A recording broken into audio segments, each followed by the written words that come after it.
This episode of the profile that covers Nigerian immigration history to South Africa. I'm a professional MMA fighter, mixed martial art. I fight in EFC, South Africa, one of the biggest shows in South Africa. I'm not happy to be in South Africa because we face hardship in South Africa, no job. Looking at the current situation of Nigeria right now, every day people are dying, of which you, as a journalist, you are aware of that. Bad management of governance contributed, and also certain corrupt officials and the citizens also contributed. If all this will be fixed together, we will have one of the best countries in Africa. We gained our independence since 1960, but up to now, we are here in South Africa.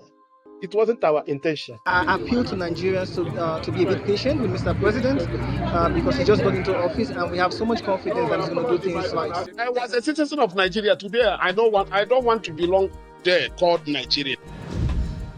So I interviewed many Nigerians on the street of Johannesburg who were very, very angry and bitter about the situation at home.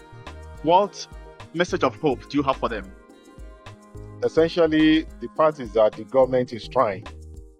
The government in Nigeria has been trying their best to ensure that face the challenges. You know, the challenge is not only peculiar to Nigeria; it's a global challenge.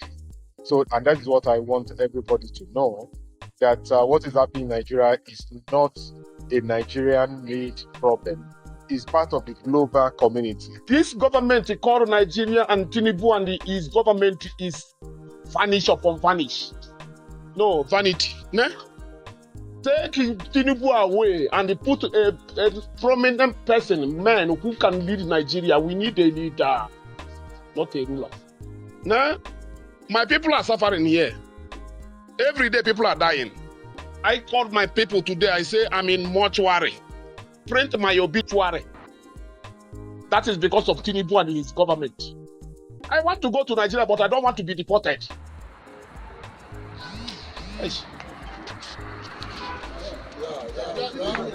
Essentially, the government just came in about a year ago, so we need some time.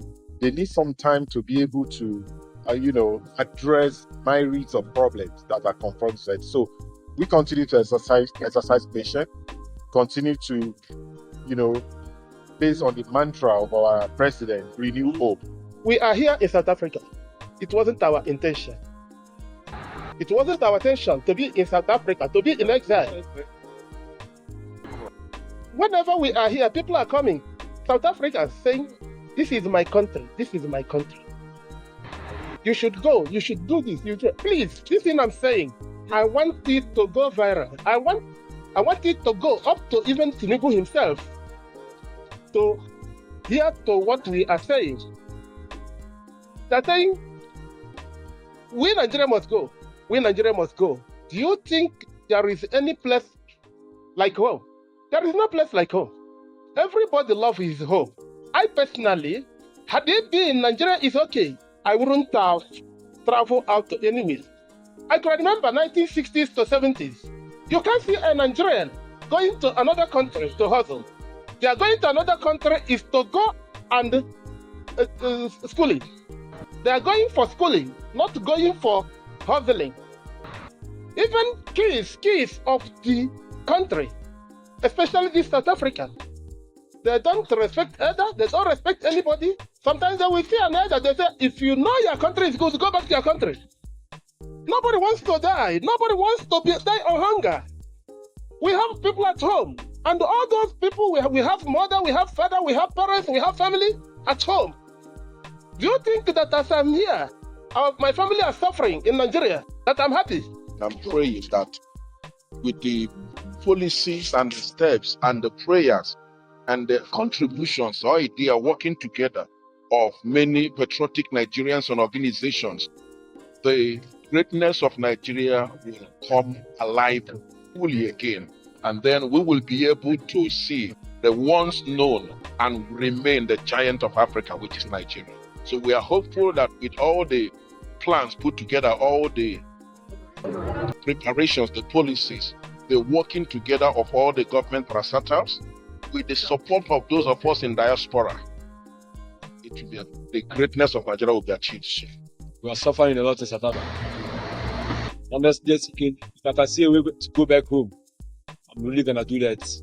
I'm not happy in South Africa at all. Thanks once more.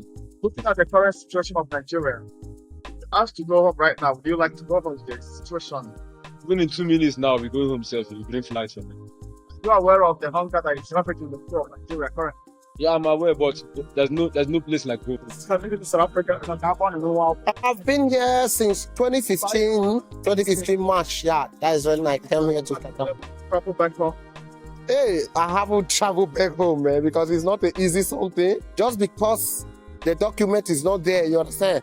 So we cannot, even when you have money to buy ticket and go home, you don't have document. There's no way for you to go. So that is one of the biggest problems that we are having here as a Nigerian living in South Africa. And our independence is 1960, but up to now, I don't think like we are from the look of things, we are not headed to the right direction, because in terms of leadership, there is a failure there. It's not as if Nigeria has not produced great people. We have great people in Nigeria, great individuals, but in terms of leadership, man, I don't know. We allow the least among us to rule over us, and that's why we are still struggling today. My name is Abdulrazak Abubakar, the president of the National Association of Nigerian Students in South Africa. So I want to encourage our leaders to work in the interest of Nigerians, the Nigerian community at large. We have ministers who represent the president. So we appeal to the ministers who work according to the interest of Mr. President and the mandate of Mr. President.